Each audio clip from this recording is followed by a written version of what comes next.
Bienvenue à tous et à toutes. Je suis Amélie et j'anime le podcast L'élan pour découvrir les parcours des femmes qui ont réussi à s'élancer et trouver leur voie. Des femmes ordinaires, salariées, entrepreneurs, passionnées, courageuses, indépendantes, autant de profils variés qui nous ressemblent pour trouver des inspirations et de la motivation. L'élan, c'est aussi des conseils, des astuces pour mieux avancer au quotidien avec des personnalités expertes dans leur domaine. Dans ce nouvel épisode, j'ai échangé avec Alice, enseignante-chercheuse en sociologie, sur les questions du genre. Dans les derniers épisodes, avec Laurence, executive coach, ou bien avec Tiffaine, pilote de ligne, elles ont évoqué les croyances limitantes, l'autocensure que les femmes ont tendance à avoir. J'ai voulu, grâce à Alice, essayer de comprendre d'où vient cette autocensure et comprendre ensemble ce qu'est la sociologie du genre. Je vous laisse avec ce nouvel épisode. Bonne écoute. Bonjour Alice. Bonjour. Merci d'avoir accepté mon invitation sur le podcast. Vous êtes sociologue. J'avais envie d'aborder avec vous quelques questions sur la sociologie du genre. Mais avant qu'on en parle davantage, est-ce que vous pouvez tout d'abord vous présenter ? Donc, je m'appelle Alice Olivier, je suis enseignante-chercheuse en sociologie à l'Université de Lille. Dans mes travaux de recherche, je m'intéresse effectivement aux questions de genre, mais aussi d'éducation et de socialisation, en particulier dans l'enseignement supérieur. Et qu'est-ce que vous vouliez faire plus jeune ? Pourquoi avoir choisi ces études de sociologie ? Je n'ai pas toujours souhaité être sociologue. À vrai dire, j'ai découvert relativement tardivement la sociologie. Quand j'étais plus jeune, je ne crois pas que j'avais de projet précis en tête. Comme beaucoup de personnes, j'ai eu pas mal d'idées. Peut-être qu'un point commun entre ces différents projets, c'était qu'ils avaient souvent un lien avec l'enseignement, et une dimension qui m'a toujours beaucoup intéressée. Moi, je ne savais pas trop ce que je voulais faire après le bac notamment, et en fait, j'ai fait un cursus assez généraliste en lettres et sciences sociales après le bac, et c'est là que j'ai découvert la sociologie. C'est une discipline que j'ai tout de suite beaucoup aimée, en fait, qui m'a beaucoup intéressée, parce que ça me paraissait donner des outils pour comprendre en fait tout ce qu'on voit tous les jours autour de soi, et permettre un petit peu de déconstruire des évidences, de déconstruire des phénomènes qu'on observe, et d'essayer d'en comprendre un peu les logiques sociales. Et ce que je trouvais particulièrement intéressant et qui est central en fait en sociologie, c'est l'étude des inégalités dans différentes sphères. Donc ça peut être dans la famille, dans le couple, à l'école, sur le marché du travail, dans la sphère politique, les loisirs, etc.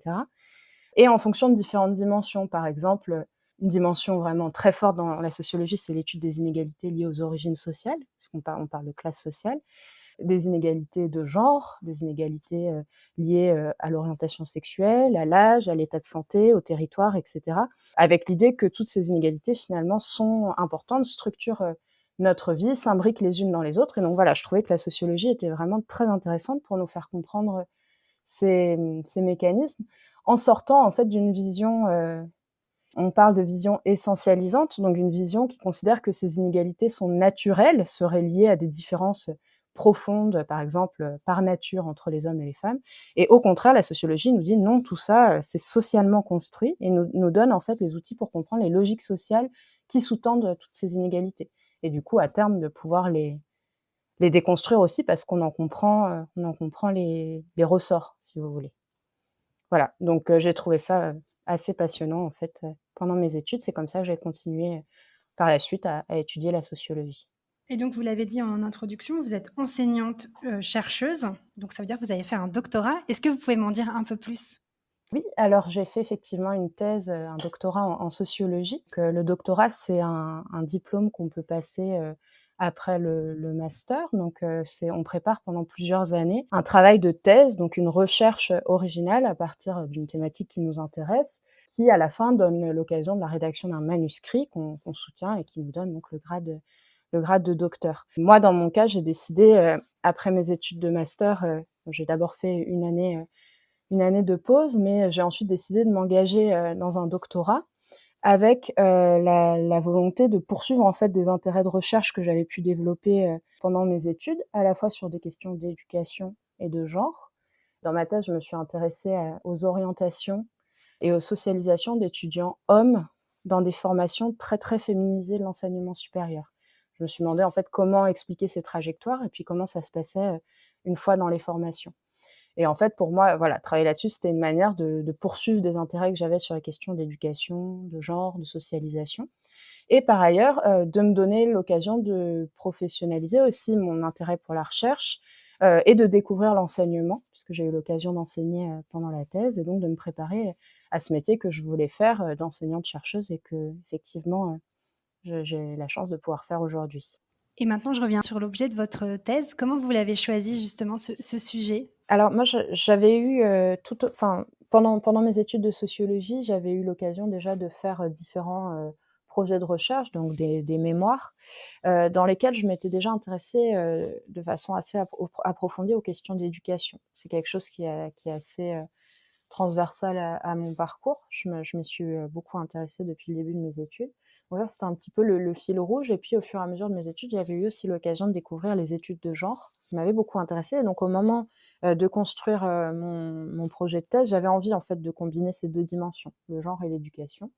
Par ailleurs, il se trouve que j'avais pu, discuter avec, celle qui est devenue par la suite ma directrice de thèse, qui elle, s'intéressait à l'orientation vers l'enseignement supérieur et qui m'avait en fait, proposé, de prolonger mon propre travail par une insertion dans un collectif, dans une équipe, de travail sur l'orientation vers l'enseignement supérieur et donc m'a en fait ouvert, l'opportunité de travailler sur cette question-là. Donc voilà, ensuite, ça s'est construit, comme, brique après brique quoi, comme du Lego on peut dire, à travers des lectures. Voilà, je me suis un petit peu, j'ai regardé ce qui existait déjà sur les questions de genre, d'orientation vers l'enseignement supérieur, ce qui semblait encore intéressant à explorer et c'est comme ça que j'ai construit, progressivement mon sujet de thèse. Donc j'aimerais parler davantage maintenant de la sociologie du genre. Ça a fait l'objet de votre thèse. Tout d'abord, est-ce que vous pouvez juste présenter, expliquer ce qu'est la sociologie du genre? Tout à fait. Alors bon, la sociologie donc voilà, on n'est pas revenu dessus. Peut-être que juste rappeler ce que c'est que la sociologie, donc l'étude des phénomènes sociaux et en l'occurrence d'un phénomène social qui est le genre.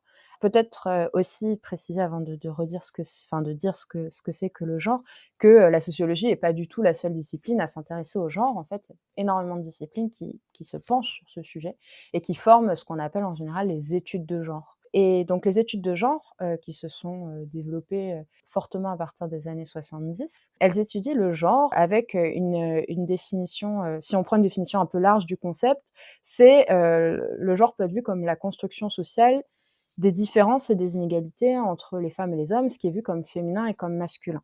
En fait, il y a pas mal de débats, de postures théoriques différentes sur ce que c'est précisément le genre, et cetera. Moi, la définition que j'utilise, c'est une définition qui a été proposée par, des sociologues qui s'appellent Laure Bérény, Sébastien Chauvin, Alexandre Jaunet et Anne Revillard, qui nous disent que le genre est un système de bicatégorisation hiérarchisée entre les sexes, donc les hommes et les femmes, et entre les valeurs et les représentations qui leur sont associées, c'est-à-dire le féminin et le masculin. Autrement dit, on a l'idée que c'est un système social, c'est quelque chose qui fait structure dans la société, qui englobe, si vous voulez, l'ensemble des phénomènes sociaux, qui bicatégorise, c'est-à-dire qui va procéder à une bipartition. On va être, répartis en 2 groupes qui sont perçus comme imperméables, des groupes, de sexe. Donc, d'un côté les femmes, de l'autre les hommes, d'un côté le féminin, de l'autre le masculin, entre guillemets, hein, évidemment. Par ailleurs, ces groupes, ils sont pas seulement considérés comme profondément différents, ils sont considérés comme, ils sont construits comme de façon asymétrique, ils sont hiérarchisés, donc largement au profit des hommes et du masculin. Donc en fait, l'objectif de la sociologie du genre et d'une façon générale des études de genre, ça va être d'étudier ce système social dans différents contextes, donc à l'école, dans la vie privée, dans les groupes, de pairs, sur le marché du travail et cetera et d'essayer de comprendre en fait comment ça se structure. Ces sociologues-là que je viens de citer, ils mettent en évidence 4 dimensions que je trouve assez intéressantes sur ce que c'est que pour expliquer plus précisément ce que c'est que le genre et quelles sont un peu les dimensions analytiques à partir desquelles se construisent les études de genre. D'abord, c'est de considérer que le genre, c'est une construction sociale. Autrement dit, il n'y a pas, de féminité ou de masculinité par nature. C'est quelque chose qui est socialement construit, qui va varier d'un espace, géographique à l'autre, d'un groupe social à l'autre et cetera. La deuxième dimension, c'est que, le genre, c'est quelque chose de relationnel. C'est-à-dire qu'on va penser les hommes et les femmes, le féminin et le masculin, les uns par rapport aux autres, de façon, parfois opposée, parfois perçue comme complémentaire. Mais en tout cas, ils sont définis socialement les uns par rapport aux autres et pas de façon, indépendante. La troisième dimension, donc ça renvoie à cette notion de hiérarchie que j'ai mentionnée, c'est que le genre, les rapports sociaux de sexe, ce sont des rapports de pouvoir, c'est-à-dire qu'il y a il n'y a pas seulement une différence, il y a une asymétrie, des inégalités dans l'accès à des ressources matérielles, des ressources symboliques, qui sont, inégalement donc réparties, quasi systématiquement en faveur des hommes et du masculin. Et enfin, la dernière dimension, analytique des études de genre, c'est de se dire qu'on ne peut pas penser le genre tout seul et en fait, il y a d'autres, structures, sociales, productrices d'inégalités qui caractérisent la société et que tout ça, c'est imbriqué. On peut parler, par exemple, d'intersectionnalité. Il n'y a pas un grand groupe de femmes et un grand groupe d'hommes. En fait, il y a aussi, les personnes se différencient aussi en fonction de leur origine sociale, leur parcours, migratoire, leur âge, leur état de santé, leur orientation sexuelle et cetera. Autrement dit, il faut aussi penser ces choses-là, de façon, imbriquée. En fait, une des idées des études de genre, en tout cas, beaucoup dans les travaux actuels, c'est de se dire que les groupes de femmes et les groupes d'hommes ne sont pas homogènes, mais doivent aussi être pensés comme de façon plus complexe, comme imbriqués dans d'autres formes de catégorisation sociale. Et là, vous venez de parler de notions de masculinité et féminité. Donc finalement, ce serait uniquement le fruit d'une construction sociale?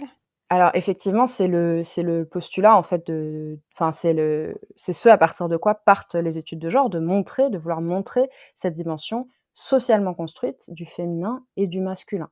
Avec l'idée que on a une bonne façon de s'en convaincre en fait, c'est simplement de regarder qu'il n'existe pas, apparemment de traits, «féminins» ou «masculins» entre guillemets qui seraient transversales à toute société, à tout groupe social. D'une sphère sociale à l'autre, d'un pays à l'autre, d'une époque à l'autre, c'est pas les mêmes choses qui sont considérées comme féminines ou masculines. Une autre bonne façon de s'en convaincre, c'est de regarder des cas, on parle parfois de socialisation inversée.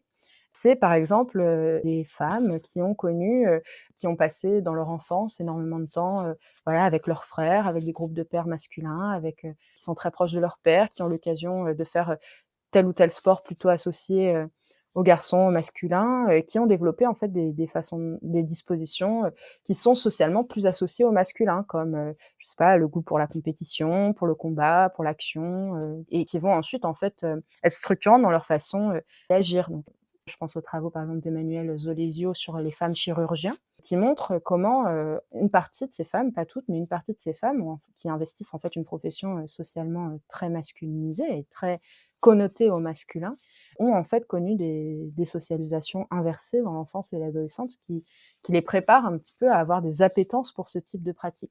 Et donc je trouve que ces cas de socialisation inversée, ils sont assez parlants pour montrer que, finalement c'est pas voilà, c'est vraiment socialement construit. Ce qui veut pas dire que pour autant le corps disparaît. Il y a des enjeux corporels extrêmement forts, au contraire, dans la construction du genre, à la fois parce que, la façon dont on pense le genre, dont on construit le genre se fonde sur les corps. Il suffit de voir par exemple, enfin voilà, il y a beaucoup de travaux qui montrent l'importance par exemple, de l'assignation d'un sexe à la naissance, des premières règles, de l'entrée dans la sexualité, de la grossesse, de la ménopause, du vieillissement et cetera, qui sont autant d'étapes, si vous voulez, qui marquent les corps et qui sont en fait autant de moments de rappel au genre, de construction du genre, de moments où on vit, on expérimente particulièrement à la fois la différenciation et la hiérarchisation entre les groupes de sexe. Et à l'inverse, la façon donc si vous voulez, là, c'est l'idée vraiment que le genre se fonde sur les corps et à l'inverse, le genre fabrique les corps. Il y a aussi d'autres, travaux, je pense par exemple à ceux d'une sociologue qui s'appelle Martine Court, qui s'est intéressée à la socialisation corporelle des enfants à travers le travail de l'apparence ou les pratiques sportives, par exemple, et qui montre, voilà, qu'on n'attend pas la même chose des petites filles et des petits garçons ça va construire des corps qui sont, genrés, qui sont différents, selon que on appartient au groupe des filles ou au groupe des garçons.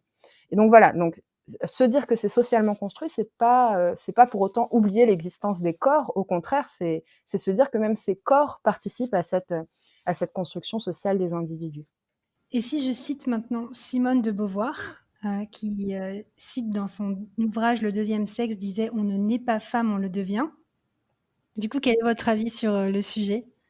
Alors effectivement, cette phrase, elle a été beaucoup, beaucoup commentée. C'est une phrase très, très importante de construction, à la fois dans les mouvements, féministes et dans les études de genre, qui renvoie en fait, notamment à cette notion de socialisation, genrée ou de socialisation sexuée que j'évoquais, qui consiste en fait à dire que, on n'est pas femme ou homme, féminin ou masculin par nature, par essence, mais que c'est quelque chose qui est socialement construit par les interactions, dans lesquelles, qu'on a tout au long de sa vie, par les relations qu'on a avec les autres, par la façon dont la société est organisée, qui va en fait nous faire, devenir ce que la société considère, comme être une femme féminin. On pourrait dire aussi d'ailleurs qu'on ne naît pas homme, on le devient aussi. C'est un des mouvements, importants des études de genre, dans les années 80-90 qui développe ce qu'on appelle les études sur les masculinités et qui, en fait, vont sortir d'une vision beaucoup de travaux de recherche avaient déjà étudié les hommes, mais en les considérant, comme des personnes neutres, en fait, pas en les considérant comme des hommes en tant que tels. Puisque, en fait, dans le système dans lequel on est, le masculin a tendance à être considéré comme le neutre. Et en fait, ces études sur les masculinités ont eu pour, objectif et ont toujours pour objectif d'étudier les hommes et le masculin en tant que construction sociale aussi, et de voir comment aussi on devient un homme et comment, par exemple, ça peut être différent d'un milieu social à l'autre, en fonction de son âge, et cetera. Donc voilà, cette phrase, elle souligne bien en fait cette notion de socialisation genrée, et elle peut être complétée par cette idée qu'on ne naît pas homme non plus, on le devient. Et là, vous venez de le dire, qu'il y a énormément de choses qui vont agir dans cette construction sociale, mais est-ce qu'à l'échelle individuelle, on peut agir sur cette socialisation genrée? Alors, c'est une question, qui est effectivement, importante parce que c'est toujours la question. Enfin, une fois qu'on a soulevé, des inégalités, des difficultés, des constructions sociales, on se demande comment est-ce qu'on peut faire en sorte que ça change? Puisqu'effectivement, on est socialisés à être, différents et inégaux en tant que femme et en tant qu'homme. Je dirais qu'il y a plusieurs dimensions. À la fois, à mon avis, et c'est là que je trouve que la sociologie est une discipline vraiment intéressante, qui donne beaucoup de ressources, en fait. Le fait de prendre conscience d'un certain nombre, de choses peut aider à l'échelle individuelle à déconstruire certaines pratiques, certains positionnements, voilà, à se dire, peut-être, «OK, là je pense comme ça, mais c'est aussi parce que j'ai été socialisée de cette façon depuis ma petite enfance par mes parents, mes amis, mes frères et sœurs, mes enseignants, les médias, et cetera». Je peux essayer de me détacher un petit peu.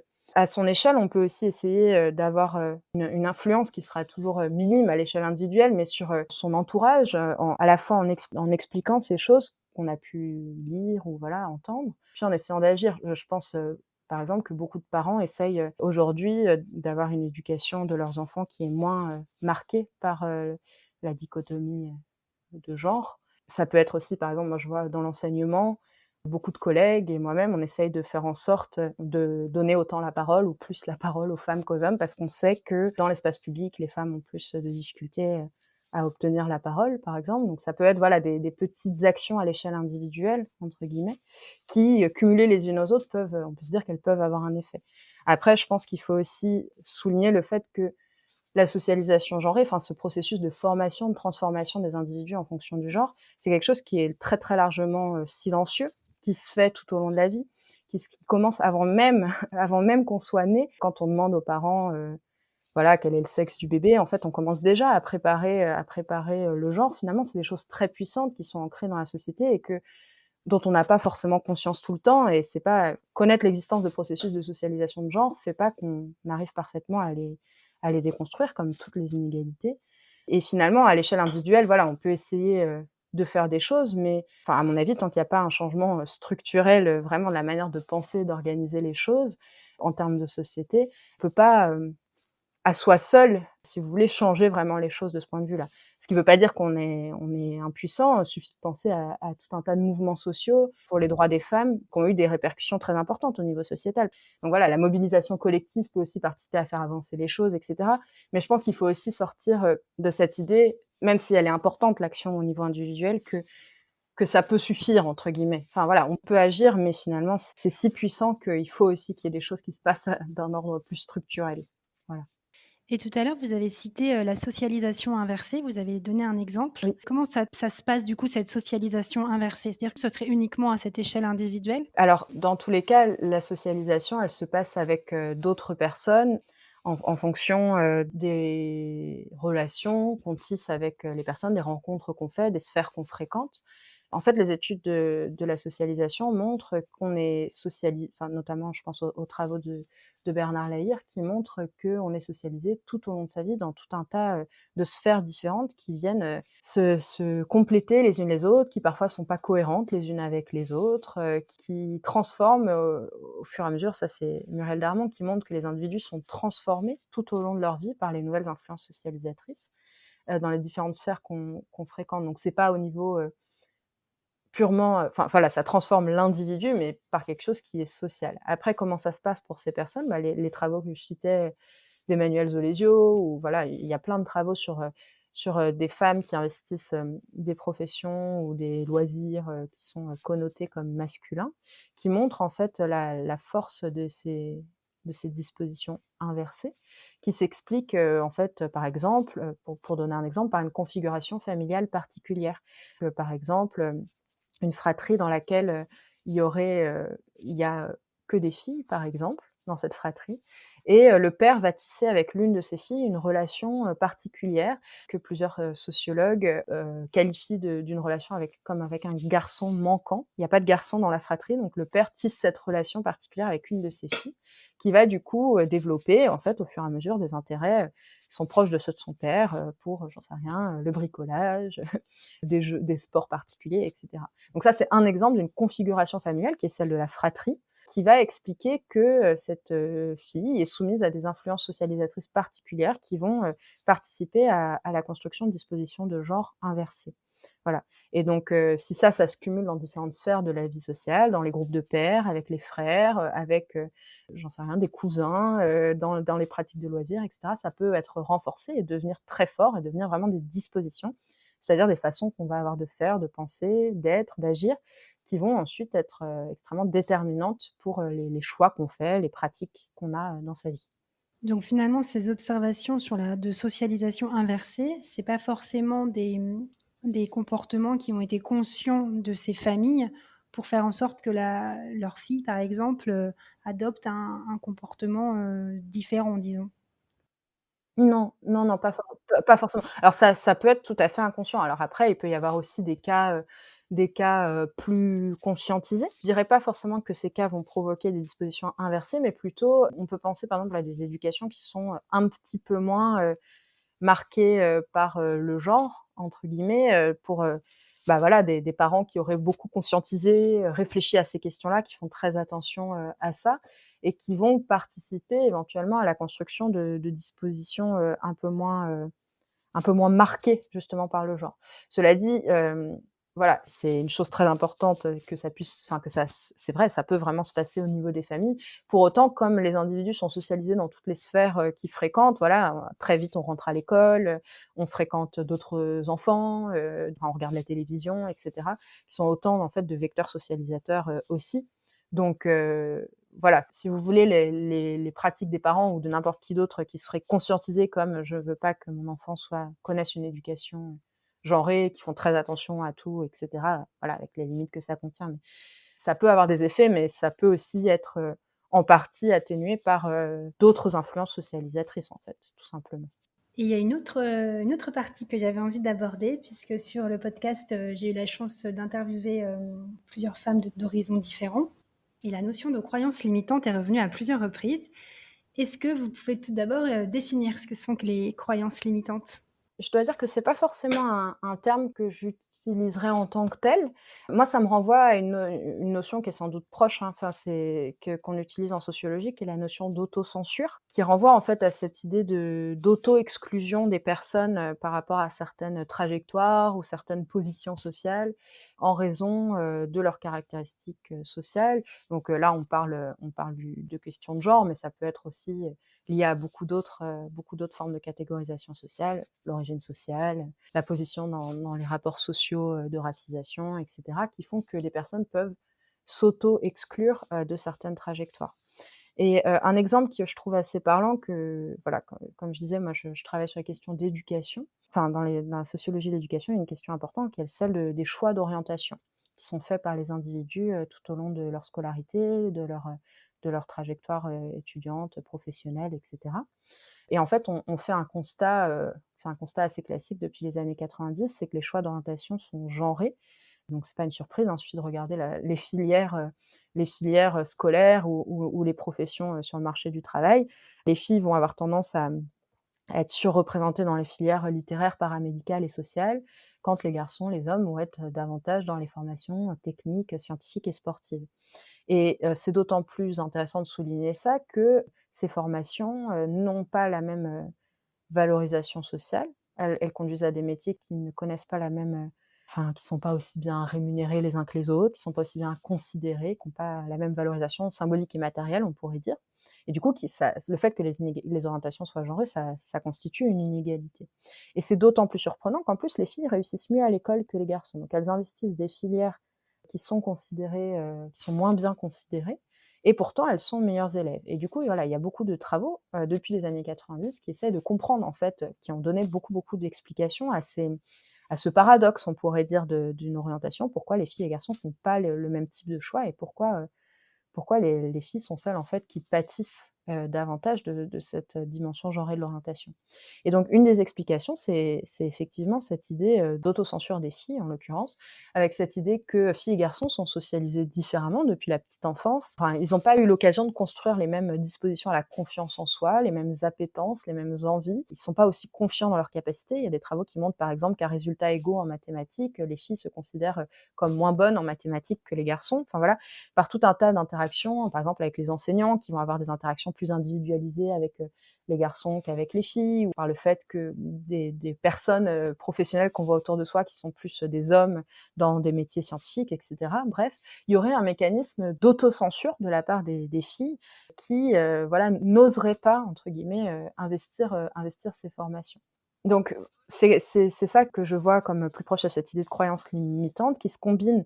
Les travaux que je mentionne là, ça renvoie notamment à tous les travaux d'une sociologue qui s'appelle Marie Durubella, qui a montré elle aussi qu'en plus de tout ça, en plus de cette dimension, d'autocensure, les femmes, auraient, finalement, rationnellement tendance à s'auto-exclure de certaines filières, notamment parce qu'en fait, elles anticipent, les rôles sociaux et familiaux auxquels elles vont être, assignées, renvoyées plus tard dans leur vie adulte.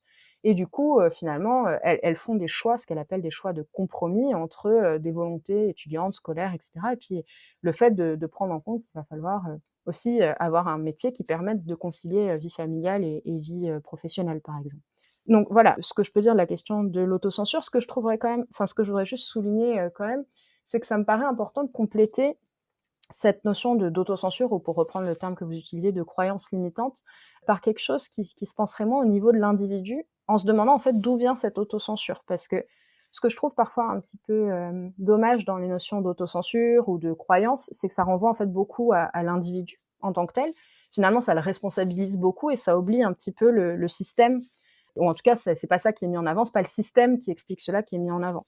Et pourtant, ce système, il est central. Tout ce que disent, hein, ces explications en termes de socialisation genrée, qui font que les personnes s'autocensurent parce qu'elles ont développé des dispositions qui les conduisent en fait à s'autocensurer.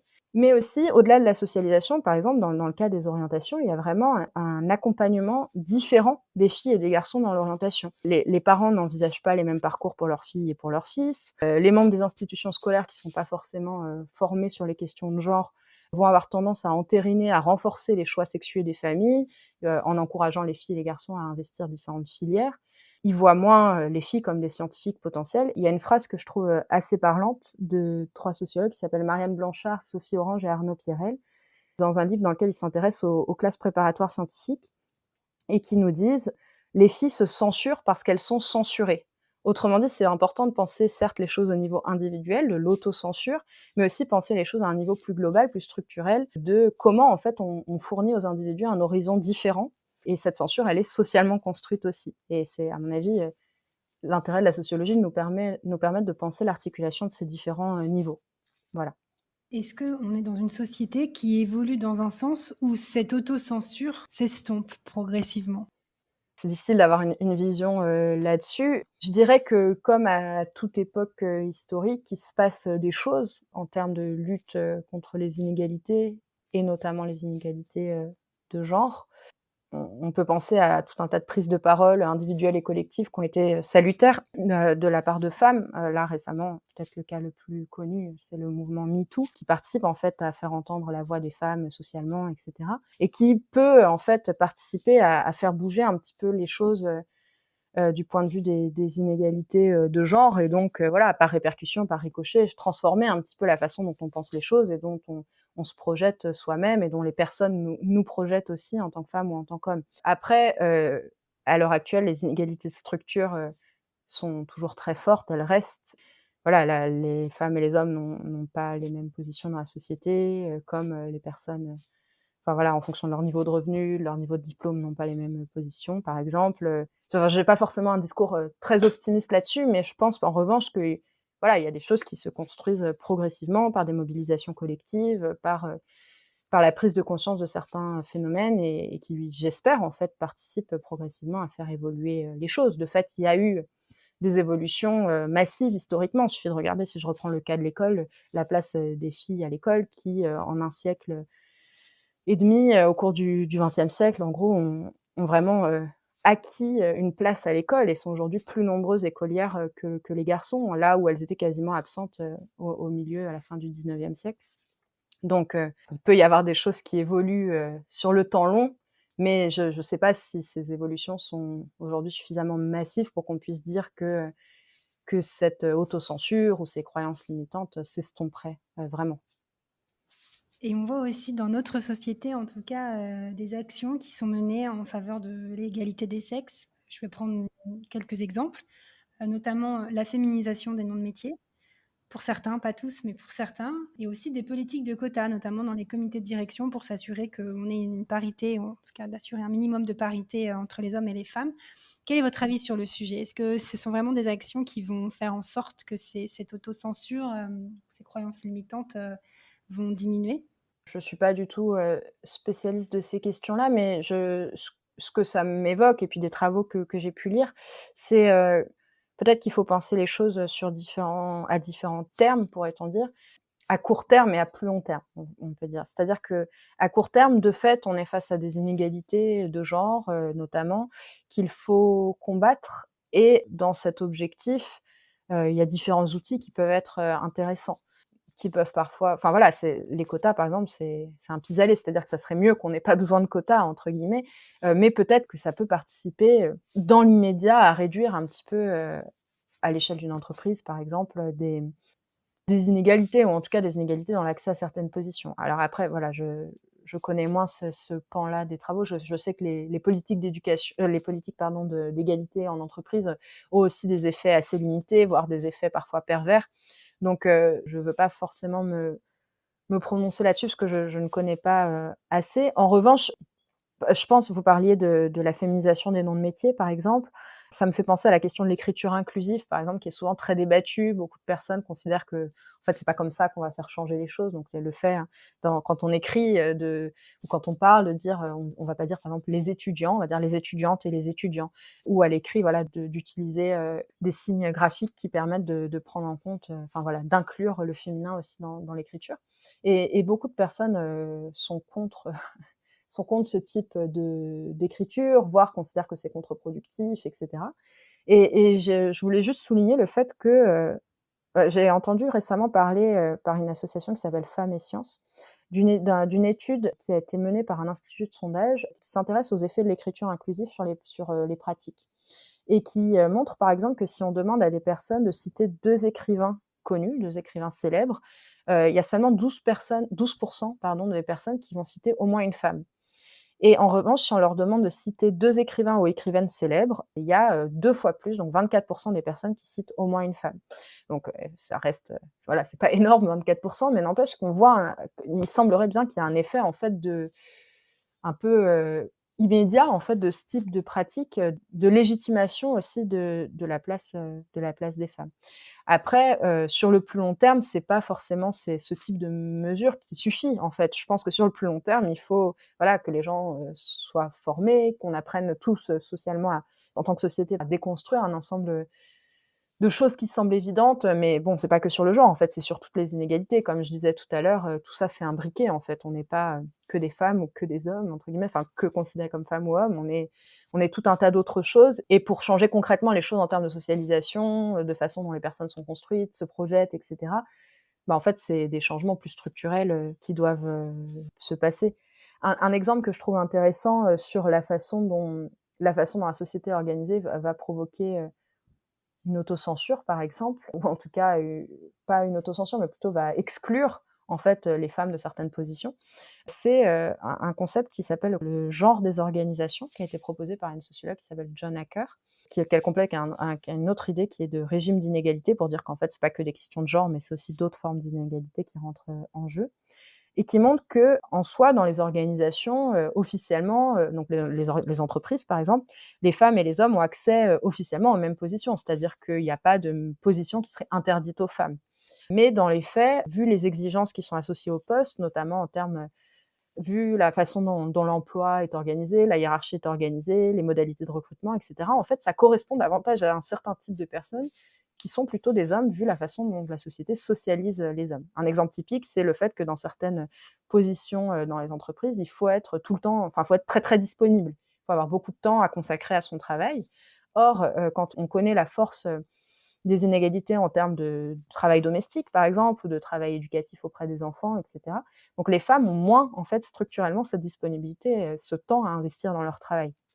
Donc cette notion de genre des organisations, je la trouve intéressante pour montrer qu'on n'est pas dans quelque chose, seulement au niveau, individuel ou voilà, ça peut certes être, corrigé, un peu modifié par des politiques, d'égalité, en entreprise, mais finalement c'est le système d'ensemble qu'il faut réfléchir pour qu'il corresponde en fait à tout le monde et pas qu'à un certain type de personnes qui peuvent ensuite investir ces positions-là. Voilà. Et justement, en parlant d'entreprise, on voit aussi beaucoup, de termes, un terme qui est apparu assez récemment, qui est le leadership féminin. Quel est votre point de vue sur le sujet? Mais alors quand j'entends ce type, de terme, si vous voulez, moi il y a en fait, il y a un peu 2 choses. Ça dépend un petit peu ce qu'on entend par leadership, féminin.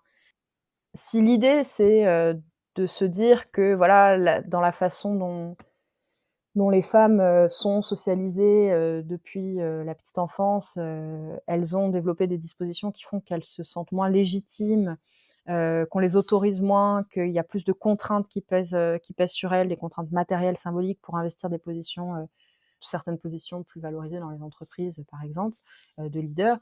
C'est sans doute, en effet intéressant de réfléchir, voilà, aux problématiques qui sont liées à la condition des femmes, en fait, par rapport à cette question de leadership. Mais d'ailleurs, là encore, hein, je souligne, le fait que, c'est intéressant, à mon avis, de penser, voilà, des problématiques qui seraient, entre guillemets plus fortes pour les femmes, tout en n'oubliant pas que les femmes, c'est pas un grand groupe homogène et qu'en fait, parmi les femmes, il y a aussi beaucoup d'inégalités. Il faut aussi penser les rapports, entre femmes par rapport à ça et voilà, penser les choses de façon imbriquée. Donc si c'est cette dimension-là qu'on entend dans le leadership, féminin, je trouve ça plutôt, intéressant, de réfléchir, voilà, ensemble à déconstruire un certain nombre de contraintes, de voir comment on peut les contourner, si c'est possible ou pas et cetera, pour permettre à chacune, d'investir les positions qui l'intéressent. En revanche, si dans l'idée de leadership féminin, on sous-entend en fait que ça serait intéressant, par exemple, d'avoir des leaders, femmes, parce qu'elles permettraient d'apporter tout un tas de compétences et de points de vue qui sont socialement construits comme féminins. Donc, je sais pas, de la douceur, de l'empathie, une aptitude pour la relation aux autres et cetera. Là, ça me pose davantage problème. C'est-à-dire que c'est une chose de considérer que ce sont des compétences qui seraient intéressantes pour les positions de leader, quelle que soit la personne qui est dans cette position. En revanche, c'est problématique si on l'assigne automatiquement aux femmes et qu'on considère que c'est important qu'elles prennent ces positions pour cela et qu'on les renvoie en fait à ces compétences. Finalement, ça déplace juste le problème. C'est-à-dire que on va attendre, de ces femmes leaders, par exemple, d'occuper des rôles socialement construits comme féminins et du coup dont on a vu, hein, enfin, qu'ils étaient, différents et inégaux par rapport à ceux des hommes. Ça renvoie en fait à cette idée, à une idée qui est assez forte, hein, socialement d'une idéologie de la complémentarité des sexes où, femmes et hommes seraient parfaitement, complémentaires et ça s'enrichirait mutuellement et en fait, le problème, c'est que cette idée de complémentarité, voilà, on entend beaucoup, on est égaux dans la différence, on n'apporte pas les mêmes choses et cetera. elle sous-entend quand même, dès qu'il y a différence, il y a une possible hiérarchisation de nouveau. C'est ce que montre une sociologue qui s'appelle Isabelle Claire en étudiant ce qu'elle appelle l'éthos égalitaire, un principe d'égalité des sexes, qui serait largement diffusé, mais qui en fait cacherait davantage cette notion de hiérarchie sans pour autant la faire disparaître. Et donc finalement, considérer qu'il y a un leadership spécifiquement féminin, entre guillemets, ou alors c'est la question sur le leadership, mais surtout en fait dans la société, à partir du moment où on attend des femmes ou des hommes d'ailleurs d'investir telle ou telle position en tant que femme ou en tant qu'homme, ça renvoie tout de suite à la question de l'essentialisation, de la naturalisation des compétences, qui elle pose problème. D'autant que les compétences associées aux femmes sont moins valorisées que celles qui sont associées aux hommes. On arrive à la fin de mes questions. Est-ce que tout d'abord, il y a des questions que j'aurais omis de poser qui seraient importantes justement sur ces questions de genre? Je pense qu'on a abordé beaucoup de questions intéressantes. Voilà, j'ai essayé d'insister, je pense que c'est peut-être ce sur quoi je voudrais juste insister pour finir, sur à la fois l'importance que je vois à une étude vraiment des groupes de sexe et des valeurs qui leur sont associées en tant que telles, mais l'importance qu'il y a aussi à pas oublier tout le reste, en fait. Et donc, notamment toutes les autres formes de rapports sociaux, en fait.